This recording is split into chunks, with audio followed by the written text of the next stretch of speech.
ఈ సెక్యూరిటీ విషయాల్లో ప్లస్ ఈ రాష్ట్రంలో జరిగే ప్రతి విషయాన్ని జగన్మోహన్ రెడ్డి గారు ఏమన్నా కేంద్ర ప్రభుత్వాన్ని అప్రోచ్ అయ్యే ఆలోచన ఏమైనా ఉందా సార్? అంటే కంటిన్యూస్గా ఈ టైప్ ఆఫ్ ప్రెషర్, ఈ type of nonsense is been taking place continuously అనుకోండి.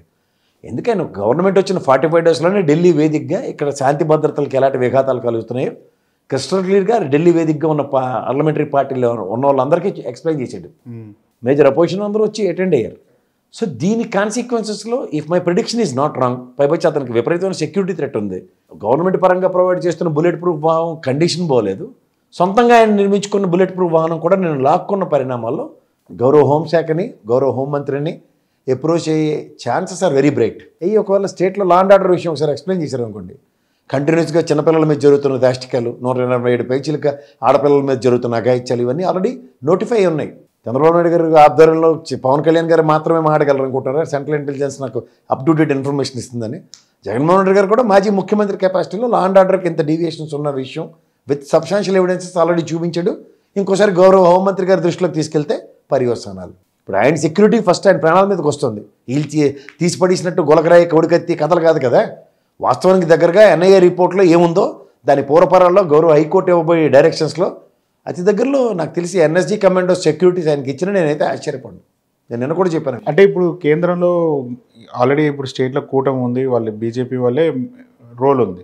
సో వాళ్ళు జగన్మోహన్ రెడ్డి గారిని కలవడానికి ఇష్టపడతారా సార్? సార్ కలవడానికి ఇష్టపడడానికంటే ఒక పార్టీ అధ్యక్షుడిగా, మాజీ ముఖ్యమంత్రిగా ఆయన హోంమంత్రి గారు అపాయింట్మెంట్ తీసుకుని ఇక్కడ స్టేట్ కన్సర్న్ ఎక్స్ప్రెస్ చేయడానికి he had every right in this thing. All మీరు ఆ కూటమి ప్రాస్పెక్ట్లో ఎందుకు చూస్తారు? హోంమంత్రి దేశంలో ఉన్న ప్రతి ప్రజకే ఆయన హోంమంత్రి. అంతేకాని నేను ఎన్డీఏ కూటమిలో ఉన్నాను కాబట్టి అపోజిషన్ పార్టీలు ఎవరు నన్ను కలవకూడదంటే హౌ ఇట్ ఈస్ పాసిబుల్? అది అసలు ఆ వెసులుబాటే లేదు. ఖచ్చితంగా ఆయనకి కలిసే అధికారం ఉంది, కల్పించుకునే అధికారం కూడా ఆయనకి ఉంది. ప్రాపర్ అపాయింట్మెంట్తో వెళ్తారు, అది నోటిఫై అవుతుంది. ముఖ్యమంత్రి, మాజీ ముఖ్యమంత్రి హోదాలో ఆయన వెళ్ళి అమిత్ షాని కలిసేటంటేనే ఇక్కడ చాలామందికి చాలా రకాలైన వైబ్రేషన్స్ ఉంటాయి. అంటే గతంలో కూడా ఎప్పుడు కూడా వాళ్ళిద్దరికి ఏమి ఎట్లాంటి ఇష్యూస్ లేవు కదా సార్. కానీ ఇక్కడ జరిగే విషయాలు కేంద్ర ప్రభుత్వానికి తెలియదంటారా, లేకపోతే పట్టించుకోవట్లేదంటారా? సార్ ఒకటి గుర్తుంచుకోండి, శంఖంలో పోస్తేనే కానీ తీర్థం అవ్వదు.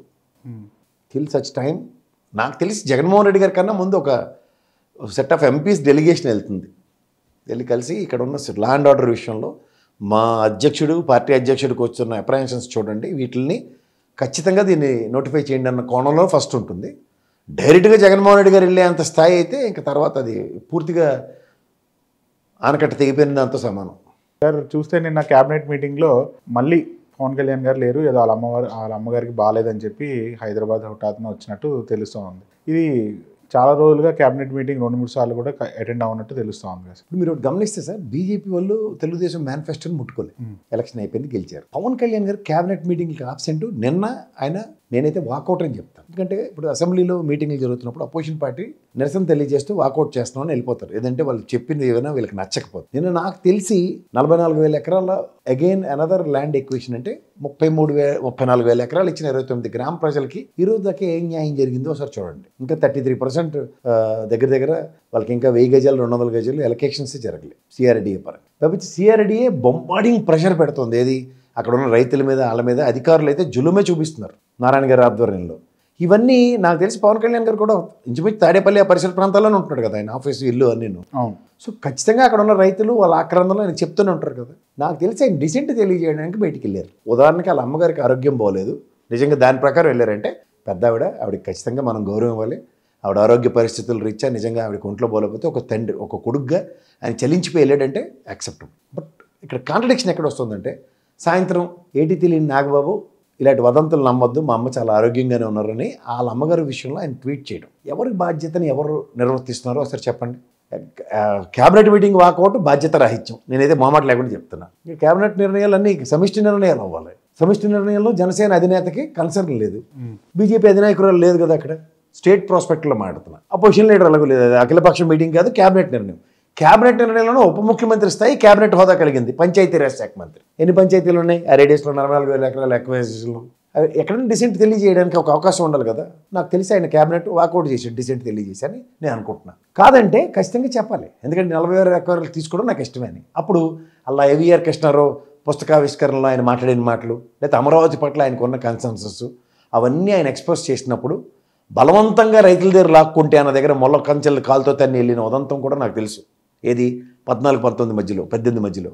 తదనంతర పరిణామాల్లో ఇవాళ గౌరవ ప్రధానమంత్రి గారి సమక్షంలో ఆయన మళ్ళీ అమరావతి పట్ల ఆయన చూపించిన విపరీతమైన కన్సర్న్ ఇంకొక నోటిఫైడ్. ఎందుకంటే ఆయన రోజు రాము సోము కథలాగా పరిస్థితుల్లో రాములాగా రోజుకొకలాగా, ఓ రోజు రాములాగా ఆనాటి రెమో ఈనాటి రాము, ఇవన్నీ మనం చూస్తాం. ఈ రాము రెమో కథలు, రాము కథలు సారాంశంలో ఇవాళ క్యాబినెట్ నిర్ణయానికి వ్యతిరేకించి వెళ్ళారా, లేకపోతే ఏ కారణంతో వెళ్ళారు? గత క్యాబినెట్ మీటింగ్లు కూడా ఇవే. ఆయన వర్ష విషయంలో కూడా ఆయన క్యాబినెట్లో లేని సమయంలో తీసుకున్న నిర్ణయం అవన్నీ బూమెరాంగ్ అవుతున్నాయి. ఆయన లేని నిర్ణయాలు బూమెరాంగ్ అయ్యే అవకాశాలు ఉన్న కారణంగా ఆయనే దీని పట్ల చిత్తశుద్ధి చాటుకుని ఏం జరిగిందో చెప్పాల్సిన బాధ్యత ఆయన మీద. సార్, ఇంకొక అంశంలోకి వెళ్తే కనుక నిన్న ఏదైతే 1 ఇయర్ మీటింగ్ జరిగిందో మనం చూస్తే మనం ఇంకా కలిసే ఉందాము జనసేన టీడీపీ అని అన్నారు. ఆయనకి ఇంకా ముఖ్యమంత్రి అయ్యే ఆలోచన లేదా సార్ జనసేన తరఫు నుంచి?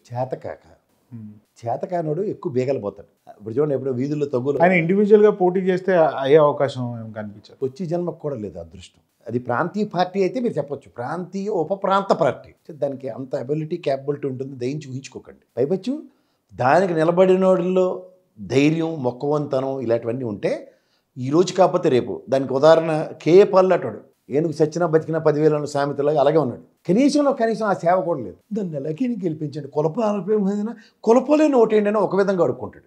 ఇంకోటి, చంద్రబాబు నాయుడు తెలుగుదేశం సన్నిధానం లేకపోతే మనకు దిక్కే లేదు. అది సెల్ఫ్ రియలైజేషన్. ఈ సెల్ఫ్ రియలైజేషన్ ఉన్నోడితో రాజకీయాలు చేయడం అనేది జరగని పని. రాజకీయాల్లో సోవరేవే ఉంటుంది.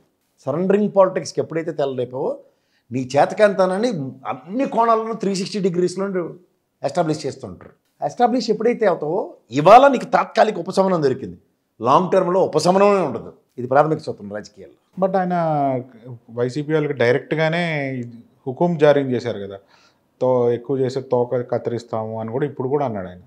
సినిమా దానికన్నా ముందు ఒకసారి వెళ్ళి సినిమా డైలాగులు సినిమా అయిపోగానే వదిలేండి అని. మరి వీళ్ళకి అక్కడ చంద్రబాబు గారు కనపడగానే, సార్ మీరు ఉన్నారా, నాలో ధైర్య సాహసాలు చూపిస్తానంటే టక డైలాగులు వస్తాయి, సినిమా డైలాగులు. అవసరమా? ఎవరు తోలు తీసేయగలరు, ఎవరికి చర్మాలు తీసేస్తారు? చేయండి ఒకసారి. నిన్న పోలీసు మీ చేతిలో ఉన్న వ్యవస్థతో చేసిన పనికే జాతీయ మానవ హక్కుల కమిషను, SC/ST కమిషన్ వీళ్ళందరూ వచ్చి ఏం చెప్పారో దాని కాన్సిక్వెన్సెస్ ఎలా ఉంటాయి చూడండి. మిమ్మల్ని నమ్మి పోలీసు వాళ్ళు కనుక ఓవర్ యాక్షన్ చేస్తే కుక్కతో కట్టుకుని గోదావరి ఇదినట్టే. రేపు పొద్దున వాళ్ళకి ఏం ఉద్యోగాలు ఉంటాయి ఊడితే కూడా డౌటే. చేత తాత్కాలిక ఉపశమనాల్లో అధికార దర్పం అన్నది ఉంటే అందరూ మాట్లాడవచ్చు. కానీ అధికారం లేనప్పుడు కూడా అలాగే ఉన్నామా అన్నది ప్రజలు గమనిస్తూ ఉంటారు.